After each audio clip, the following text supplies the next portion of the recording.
오늘 누가복음 개관부터 좀 보겠습니다. 우리가 이제 마태복음, 마가복음도 개관을 봤는데 개관이 중요해요. 우리가 숲을 보는 성경을 지금 이렇게 진행하는 것이기 때문에 숲을 잘 보시는 게 중요합니다. 이 누가복음은 다른 복음서하고 특징이 뭐냐면 굉장히 상세하게 적혀 있습니다. 조금 이따 1장도 보겠지만 다른 어떤 성경보다도 자세하게 기술이 되어 있다는 거예요. 또 역사적인 순서대로 예수님이 태어나서부터 십자가에 달리시길 때까지의 모든 사료들을 정리해서 이게 순서대로 자세하게 기술하는 게 이제 특징이에요. 대상은 헬라인들입니다. 이제 철학적인 사람들이었잖아요. 아마도 유추해 보기는 이 헬라인들이 철학적인 사람들이었기 때문에 그들을 논리적으로 뭔가 설득하고 이해시키는 데에는 좀 더 자세하고 역사에 근거한 기술들이 필요했을 것이다라는 의견도 있습니다. 예수님의 인간적 측면이 강조가 돼요. 그래서 인간으로 오신 예수, 근데 그 예수가 하나님의 아들이었다. 이것을 증명해내는 것이 이제 누가복음의 중요한 포인트입니다. 특히 이제 이 누가복음의 특징은 예루살렘으로 들어가셔서 예수님이 십자가에 달리시기까지 그 일주일이 무려 그 전체 24장까지 중에서 6장에 할애돼요. 부활과 그 십자가 사건이 사복음서 중에서 가장 강조가 되어 있습니다. 그러니까 여러분들 누가복음 하면 뭘 생각하시면 되냐면 굉장히 자세하게 기술이 되어 있구나. 그 다음에 십자가에 돌아가시기 전 사건이 상세하게 기술이 되어 있구나. 이 두 가지를 좀 여러분들 기억하시면 됩니다. 그 내용을 조금 보시면 세 가지로 좀 정리가 돼요. 첫 번째는 예수님이 사역을 준비하시던 사생애, 개인적인 생애 30년에 대한 이야기가 나오고요. 두 번째 단락이 3년 동안의 이제 공생애에 대한 이야기들이 나오고요. 세 번째가 아까 전에 말씀드렸다시피 예루살렘으로 들어가신 그 일주일 동안이 무려 성경 6장에 할애돼서 설명이 되고 있습니다. 첫 번째 예수님의 사역 준비했던 그 30년 동안은 누가복음 1장에서 4장까지 나오게 되는데 이제 베들레헴, 나사렛, 유대 지역이 주로 배경이고요. 굉장히 어린 시절이 상세하게 기록되어 있습니다. 인간 예수에 대한 설명이 많아요. 아마도 역사적인 인물, 실제 했던 인물로 묘사하기 위한 것이었겠죠. 두 번째, 예수님의 공생의 3년은 누가복음 4장에서부터 19장까지에 걸쳐서 나오는데 여러분 사복음서의 배경은 늘 갈릴리, 예루살렘 이 두 가지입니다. 예수님이 이제 제자들을 훈련하고 사역했던 곳이 갈릴리, 예수님이 돌아가시려 이제 십자가 지시러 간 곳이 예루살렘. 성경은 이 두 군데를 얘기하고 그 가운데에 갈릴리 사역과 예루살렘까지 가는 그 여정 하나를 더 집어넣어요. 크게 보면 사복음서는 세 가지의 배경을 가지고 있어요. 갈릴리에서 예루살렘으로 가는 여정, 예루살렘 이렇게 있습니다. 마찬가지예요. 누가복음도 누가복음 4장에서 19장까지 갈릴리와 또 갈릴리에서 예루살렘까지 가는 그 여정을 배경으로 하고 있고요. 예수님이 하시는 일은 똑같습니다. 가르치시고 복음 전파하시고 치료하시는 일이에요. 특히 예루살렘으로 가는 그 여정에서 갈릴리 지역에서 사역 말고 이제 예루살렘으로 가는 여정에서는 제자들을 부르시고 제자들에게 제자도를 가르쳐 주시는데 집중하세요. 그래서 예루살렘으로 가는 그 길 여정에서 강조된 게 뭐예요? 제자도예요. 제자도입니다. 어디 공부방에 앉아서 배운 게 아니에요. 학식으로 배운 게 아니고 십자가라는 정점을 향해서 가는 그 길 위에서 제자도가 나오죠. 이제 세 번째 단락 예루살렘에서 일주일은 19장에서 24장 6장에 걸쳐서 이렇게 5장에 걸쳐서 나오는데요. 십자가의 죽음과 부활을 강조하는 가장 길게 묘사된 성경 중에 하나입니다. 그리고 특징이 이제 성령 강림을 기다려라라고 해서 사도행전까지 연결되죠. 여러분 아마 다 아실 겁니다. 누가복음을 지은 저자 누가는 사도행전을 지은 저자와 같죠. 그래서 누가복음과 사도행전이 한 권의 책이에요. 예수님의 이야기를 적은 복음이 있고 그다음에 사도행전이라는 그 나머지 제자들이 그 복음을 전파했던 사도들의 행전, 복음의 행전 두 가지가 있죠. 자, 이런 맥락을 가지고 오늘 누가복음 1장부터 쭉 볼 텐데 여러분들이 혹시 사복음서를 빨리 읽어야 되겠다라고 하면 뭐부터 읽어야 되겠어요? 마가복음 읽으셔야 돼요. 마가복음이 간략간략하게 기술이 되어 있습니다. 또 구약의 성취로서 예수를 알고 싶은 마태복음. 그런데 좀 복음을 자세하게 알고 싶다. 십자가의 사건을 좀 더 상세하게 알고 싶다 하면 누가복음 읽으시면 돼요. 그리고 누가복음에는 마태, 마가에 나와 있지 않은 예수님의 행적들이 나와 있거든요. 그런 것들을 중심으로 좀 읽으시면 좀 빨리 누가복음을 읽으실 수 있습니다. 자, 1장 1절부터 4절까지가 중요한 서원이기 때문에 좀 읽어봅니다. 우리 중에 이루어진 사실에 대한, 이거 이제 예수님이 구원하신 복음 이야기에 대한 얘기죠. 처음부터 목격자와 말씀에 일꾼된 자들이 전하여준 그대로 내력을 저술하려고 붓을 든 사람이 많은지라. 그 예수님 이야기를 적으려 했던 사람들이 많았다는 거예요. 3절, 그 모든 일을 근원부터 자세히 미루어 살핀 나도, 그러니까 이 예수님의 이야기에 대한 역사적 사료들, 그런 구전들, 들었다라는 얘기들, 적혀있던 성경들 다 모아서 나도 그 근원부터, 처음부터 자세하게 미루어 살폈다. 나도 데오빌로 각하에게 차례대로 써보내는 것이 좋은 줄 알았노니. 이게 역사적 기술이 나오는 거예요. 이는 각하가 알고 있는 바를 더 확실하게 하려 함이로다. 그러니까 이때는 이 파피루스에다가 뭔가 성경을 적는다? 돈이 많이 필요했어요. 공짜로 되는 일이 아니에요. 그럼 이 누가복음을 쓸 때는 누군가가 이 복음을 쓸 수 있도록 후원했다는 얘기입니다. 그게 데오빌로예요. 당신이 나에게 후원했기 때문에 내가 아주 자세하게 역사적으로 사료들을 참조해서 당신에게 복음의 A부터 Z까지를 정확히 알려주겠습니다. 이런 목적으로 누가가 꼼꼼하게 써내려간 겁니다. 자, 그래서 1장 전체를 보면 사복음서에 없는 내용이에요. 거의 없습니다. 자, 첫 번째 5절부터 나오는 세례 요한의 출생. 예수님의 길을 예비했던 세례 요한의 출생부터 얘기가 나와요.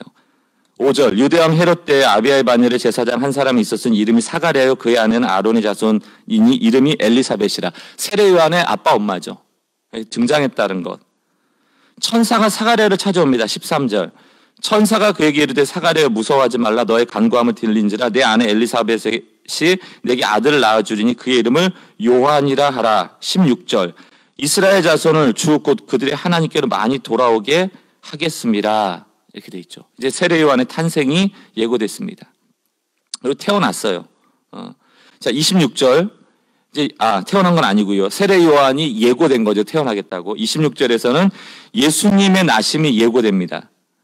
자, 26절, 여섯째 달에 천사 가브리엘이 하나님의 보내심을 받아 갈릴리 나사렛이라는 동네에 가서 다윗의 자손 요셉이라는 사람과 약혼한 처녀에게 이르니 그 처녀의 이름은 마리아라. 30절, 천사가 이르되 마리아여 무서워하지 말라, 내가 하나님께 은혜를 입었느니라. 보라, 내가 잉태하여 아들을 낳으리니 그 이름을 예수라 하라. 그가 큰 자가 되고 지극히 높으신 이 아들이라 일컬어질 것이요 주 하나님께서 그 조상 다윗의 왕위를 그에게 주시리니 영원히 야곱의 집을 왕으로 다스릴 것이며 그 나라가 무궁하리이다.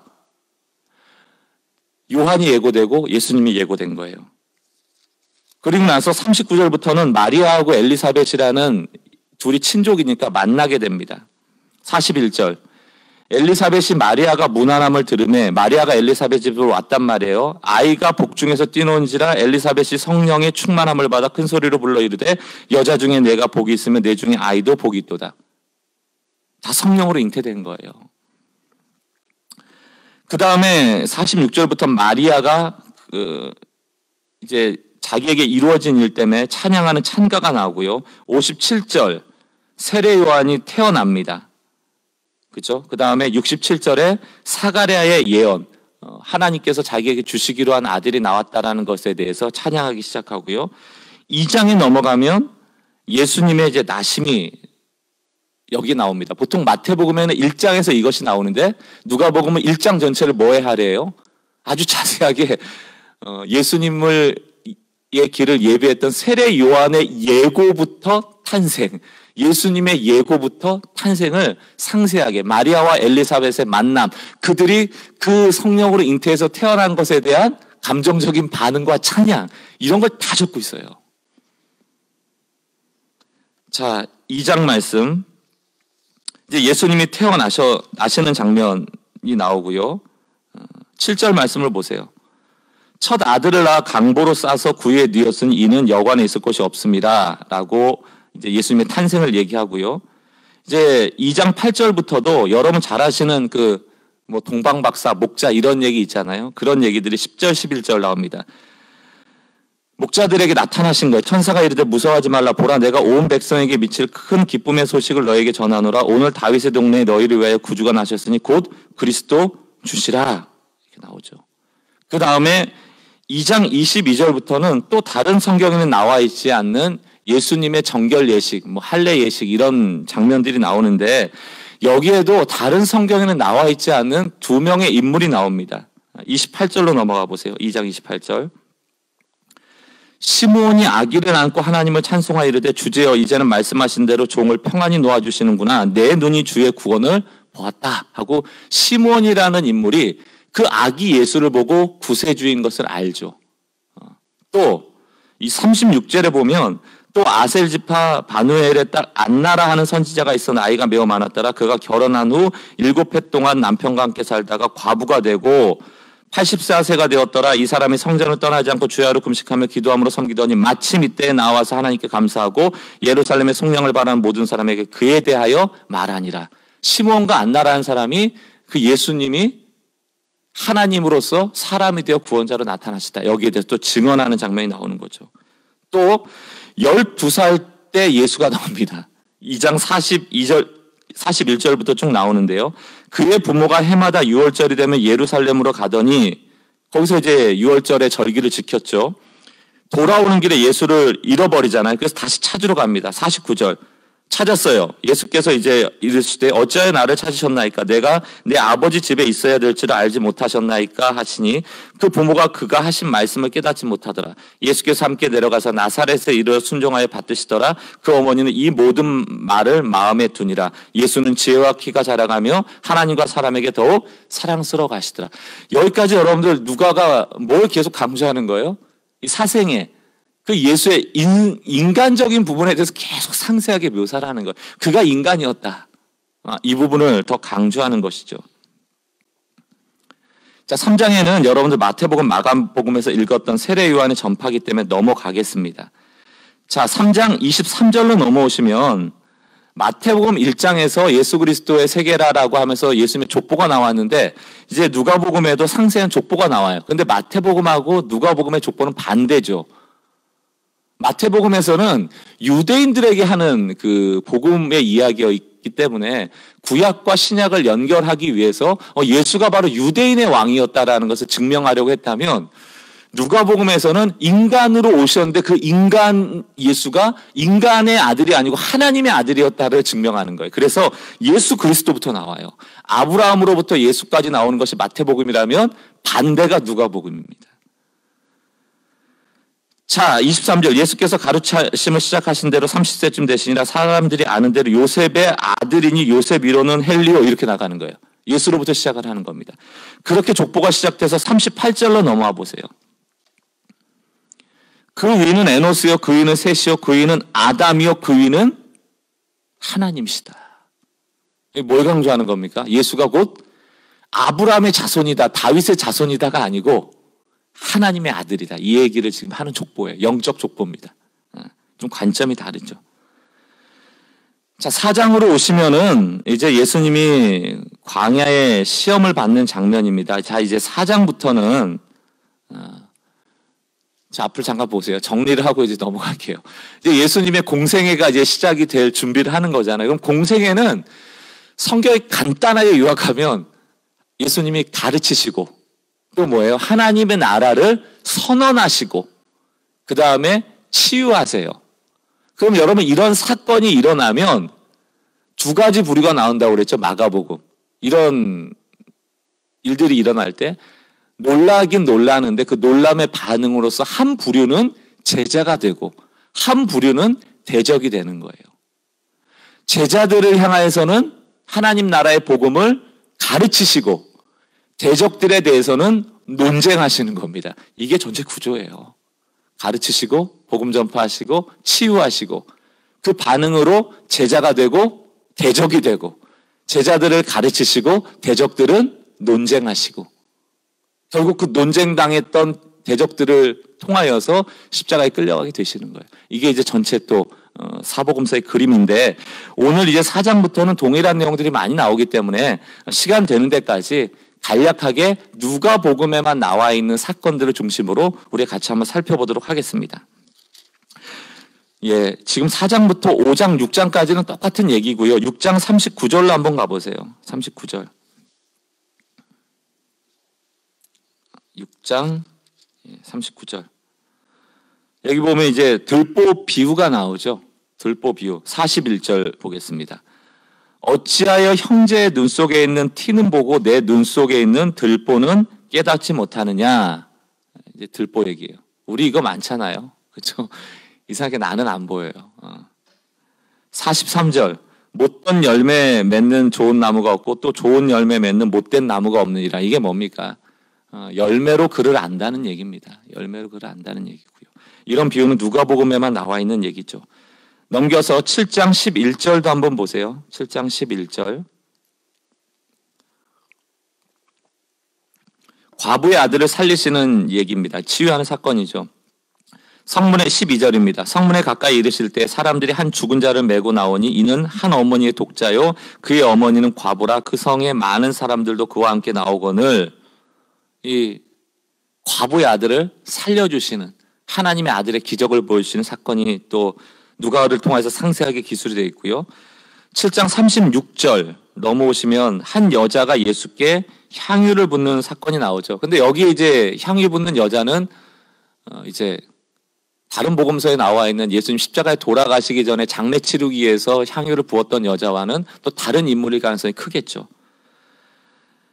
36절 말씀부터 보면 한 바리새인이 예수께 자기와 함께 잡수시기를 청하니 이에 바리새인의 집에 들어가 앉으셨을 때 그 동네에 죄를 지은 한 여자가 있어 예수께서 바리새인의 집에 앉아 계심을 알고 향유 담은 옥합을 가지고 와서 예수의 뒤로 그 발 곁에 서서 울며 눈물로 그 발을 적시고 자기 털로 닦고 그 발을 입맞추기요 향유를 부었다. 예. 그러면서 이 향유를 부은 내용에 대해서 설명을 하시죠. 47절 말씀. 이러므로 내가 네게 말하노니 그의 많은 죄가 사하여졌도다. 이는 그의 사랑함이 많음이라. 사함을 받은 일이 적은 자는 적게 사랑하니라. 이게 이제 우리에게 말씀하시는 말씀이에요. 우리가 왜 오늘 이렇게 새벽에 하나님의 말씀 앞에 나오는가? 내가 왜 봉사하는가? 내가 왜 예배하는가? 내가 왜 기도하는가? 내가 왜 하나님 앞에 헌물하는가? 내가 왜 착하게 살려고 하는가?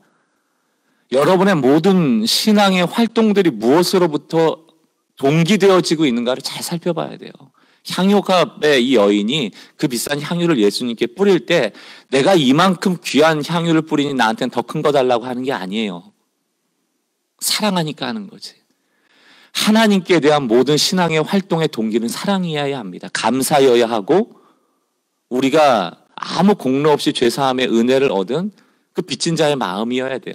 빚진 자의 마음이라고 하지만 향유 붓는다고 빚이 갚아지는 게 아니에요. 여러분 나중에 디모데전서 6장을 한번 읽어보세요. 늘 그 경건을 유익으로 사용하려고 써먹으려고 신앙생활하는 사람에 대해서 경고하잖아요. 경건을 유익을 위하여 써먹는다는 얘기가 뭐예요? 요즘 얘기를 바꾸면 신앙생활, 내 사리사욕을 채우기 위해서 하나님 이용하기 위해서 한다는 얘기랑 똑같은 거예요. 그러면서 돈을 사랑함이 일만하게 뿌리다 이렇게 나오죠. 우리가 경건의 유익이라고 할 때 그 유익의 핵심이 뭐예요? 돈이기 때문에 그래요. 오늘 이 말씀도 우리가 좀 받아야 될 필요가 있고요. 넘어가서 8장을 보면 이게 또 재밌는 얘기입니다. 8장 1절부터 3절. 그 후에 예수께서 각 성과 마을에 두루다니시며 하나님 나라를 선포하시고 그 복음을 전하시세 12제자가 함께하였고 또한 악귀를 쫓아내시고 병고침을 받은 어떤 여자들 곧 7귀신이 나간 막달라인이라 하는 마리아와 헤롯의 청지 구사의 아내 요한나와 수산나와 다른 여러 여자가 함께하여 자기들의 소유로 그들을 섬기더라. 예수님하고 예수님의 제자들이 가르치고 복음 전파하고 치유하러 다닐 때 누가 주로 도왔다? 남자가 여자가. 여자들이 많이 도왔어요. 그래서 어찌 보면 그래서 교회 안에도 여자분들이 많으신 건가 이런 생각이 들게 하는 근거이기도 합니다. 자기 소유를 팔아서 여자들이 예수님 활동을 많이 도왔다라는 또 증언들이 있습니다. 9장은 쭉 같은 내용이고요. 10장 17절로 한번 넘어가 볼게요. 10장으로 쭉 넘어가서 17절. 자, 이제 그 예수님이 그 자기의 제자들을 70인을 파송해서 이제 가르치고 복음 전하고 치유하는 사건들이 있었잖아요. 그러니까 제자들이 가서 예수님이 주신 권능을 가지고 막 귀신을 쫓아내고 너무 즐거워서 온 거예요. 17절. 10장 17절입니다. 70인이 기뻐하며 돌아와 이르되 주여 주의 이름으로 귀신들이 우리에게 항복하더이다. 예수께서 이르시되 사단이 하늘로부터 번개같이 떨어지는 것을 내가 보았노라. 내가 너에게 뱀과 정을가를 밟으며 원수의 모든 능력을 제어할 권능을 주었으니 너희를 해칠 자가 결코 없으리라. 20절 같이 있습니다. 시작. 그러나 귀신들이 너에게 항복하는 것으로 기뻐하지 말고 너희 이름이 하늘에 기록된 것으로 기뻐하라 하시니라. 그죠? 우리의 기쁨은 그러니까 이거는 이제 좀 나중에도 한번 설교하겠지만 여러분 복음하고 복음의 결과물은 좀 달라요. 이걸 구분을 잘 하셔야 돼요. 우리가 복음을 기뻐해야 돼요. 예수님이 나를 위해 죽은 사건을 기뻐하셔야지 우리가 예수 믿은 것으로 인하여서 받은 복 그것으로 기뻐하지 기뻐하지 않을 수는 없죠. 그러나 그것이 기쁨의 근본은 아니라는 거예요. 이해가 되세요? 복음이 우리에게 기쁜 소식인 것이지 예수를 믿게 돼서 복음의 결과물로 나에게 주어지는 것 때문에 기뻐하는 삶을 살지 말라는 거예요. 그러면 일희일비하게 돼요. 우리가 예수 잘 믿고 신앙생활 하다가 좋은 일 생기면 좋아하다가 나쁜 일 생기면 슬퍼지는 거, 이게 일희일비. 복음의 결과를 가지고 기쁨의 잣대를 삼기 때문입니다. 오늘 예수님이 하신 말씀이 뭐예요? 너가 예수의 권능을 갖게 된 것, 하나님의 백성이 된 것, 하나님 나라가 이 땅에 임했다, 하나님의 나라가 이 땅에 임한 것을 예수 그리스도께서 예표하시기 위해서 기적의 사건들이 일어나는 거거든요. 제자들에게도 너희가 하나님의 나라의 백성이 되었다라는 예표 때문에 권능이 나타나는 것이거든요. 그렇다면 기뻐해야 될 건 뭐예요? 하나님의 나라가 나에게 임했구나. 그 권능을 갖게 되었구나지 귀신 쫓겨나는 것은 결과란 말이에요. 거기에 일희일비하지 말라는 얘기입니다. 나중에는 제자들이 또 못 쫓는 일도 나오잖아요. 믿음 없음으로. 사람은 일희일비하다니까요. 이게 굉장히 중요한 말씀입니다. 또 25절 말씀 보면 여러분 잘 아시는 사마리아인의 비유 있잖아요. 누가 내 이웃이냐? 강도 만난 비유가 있습니다. 이것도 여러분들 한번 읽어보시면 좋을 것 같고요. 38절에서 42절에 나오는 마르다하고 마리아의 비유. 이거 뭐 우리는 교회가 처음 세워졌을 때 추구했던 정신 중에 하나 아닙니까? 38절부터 잠깐 읽고 넘어가겠습니다. 그들이 길 갈 때 예수께서 한 마을에 들어가시며 마르다라 이름하는 한 여자가 자기 집으로 영접하더라. 그에게 마리아라 하는 동생이 있어 주의 발치에 앉아 그의 말씀을 듣더니 마르다는 준비하는 일이 많아 마음이 분주한지라. 예수께 나아가 이르되 주여 내 동생이 나 혼자 일하게 두는 것을 생각지 아니하시나이까 그를 명하사 나를 도와주라 하소서. 마리아가 동생이고 마르다는 언니인데 이제 예수님이 왜 오셨어요 여기? 밥 먹으러 왔단 말이에요. 영접했다는 건 밥 먹으러 이제 식사하고 가시라고 온 거예요. 그럼 식사 내놔야 될 거 아닙니까? 밥 먹으러 오시라고 해놓고 불러놓고 수다 떨어요? 안 되죠. 밥 먹어야죠. 그럼 밥 먹으려면 누군가 차려야죠. 그럴 거 아니냐고요. 그럼 마르다가 차린 거예요. 근데 동생 마리아는 예수님 옆에 딱 붙어갖고 이제 조잘조잘 수다 떨고 있는 거예요. 그러니까 마르다 마음이 어때요? 꼴배기가 싫은 거죠. 예수님 오셨으니까 진수성찬을 꺼내려고 하지 않았겠어요? 자기 혼자는 감당할 수 없을 만큼 좋은 것을 차렸지 않았겠어요? 그러다 보니까 힘들죠. 자, 질문 드려볼게요. 예수님이 진수성찬 요구하세요? 우리한테? 그런 적이 없어요. 예수님이 배부르게 드시고 계시는 분이 아니잖아요. 머리 쓸 것도 없고 늘 이렇게 빌어 드시던 분인데 뭐 한 끼 해결하시는 분이시지 뭐 거기서 진수성찬을 먹겠습니까? 근데 우리 마음은 늘 어때요? 예수님 좋은 마음으로 차려드리려고. 그럼 뭐 좋은 마음이에요. 근데 문제는 뭡니까? 내가 할 수 있는 한계를 뛰어넘는 헌신을 했을 때 번아웃이 되는 탈진이 온단 말이에요. 탈진이 오면 대번에 나오는 반응이 뭐예요? 나처럼 안 하는 사람에 대한 정죄함이 나오는 거예요. 그럼 마리아 꼴보기 싫으니까 예수님한테 고자질하는 거예요. 나 지금 열심히 당신을 위해서 밥 차리고 있는데 왜 마리아는 안 차리냐? 예수님이 직접 명해서 마리아야 너도 가서 언니 도와줘라라고 말하라는 거예요. 꾸짖으란 얘기예요. 그때 예수님의 얘기가 뭡니까? 41절 주께서 대답하여 이르시되 마르다야 마르다야 내가 많은 일로 염려하고 근심하나 몇 가지만 하든지 혹은 한 가지만이라도 족하니라. 마리아는 이 좋은 편을 택하였으니 빼앗기지 아니하리라 하셨느니라. 여러 가지 중의적인 의미죠. 이걸 보면 꼭 반찬 한 가지도 된다 이런 말씀처럼 들려지기도 하고 그러나 여기서 더 핵심의 얘기는 뭡니까? 더 좋은 것을 택해야 된다는 거예요. 밥 먹으려고 영접했느냐 하나님을, 예수님을? 너 예수님과 대화하려고, 말씀 들으려고, 가르침 받으려고, 천국 복음을 들으려고, 교제하려고, 만나려고, 이야기하려고 부른 것 아니냐?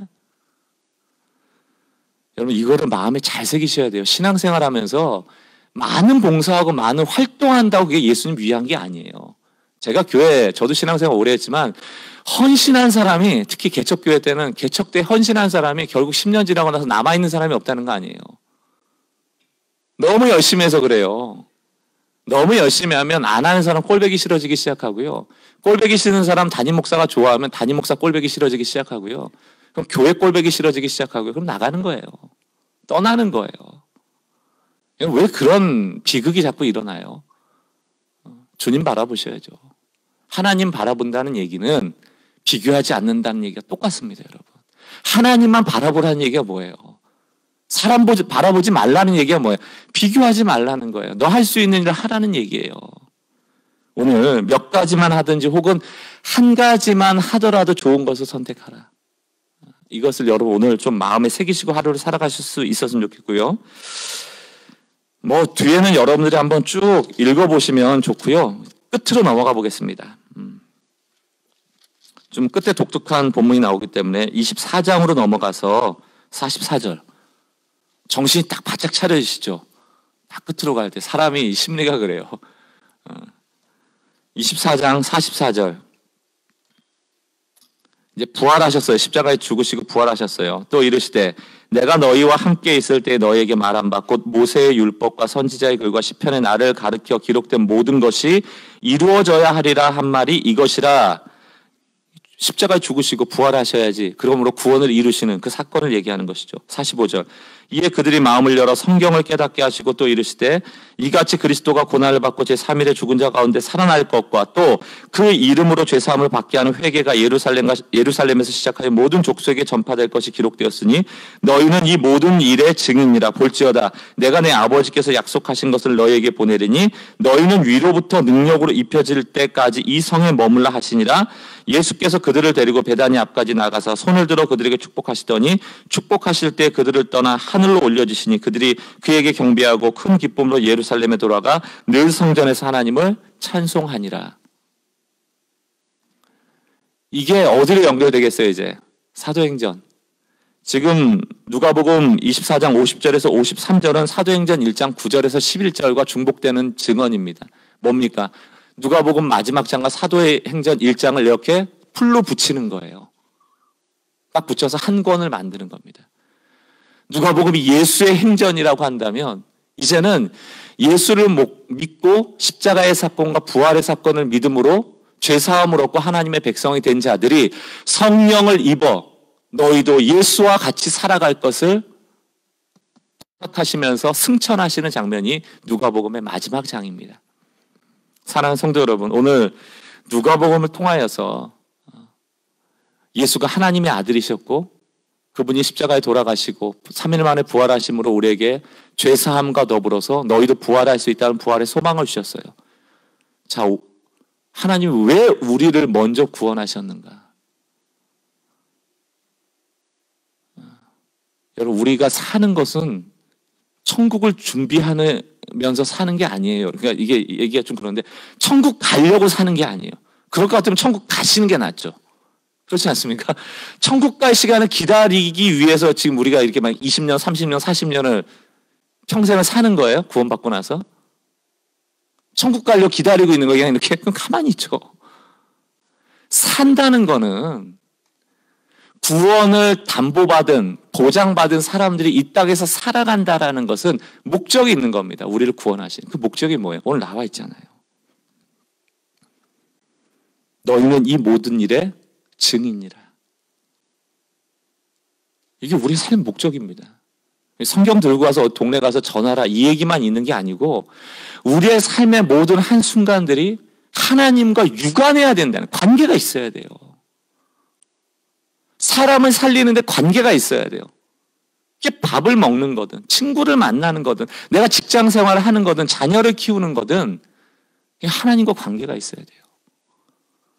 그게 없으면 우리의 삶의 의미가 자꾸 사라지기 시작합니다. 그럼 어떤 사람이 되냐면 예수를 믿고 나서 이제 저는 1990년도에 예수를 믿었는데 그 다음부터 죽을 때까지는 그냥 천국 갈 것만 기다리고 언제 천국 가나 언제 천국 가나 언제 죽나 언제 천국 가나 언제 천국 가나 그 생각만 하고 살아가시는 거하고 똑같아요.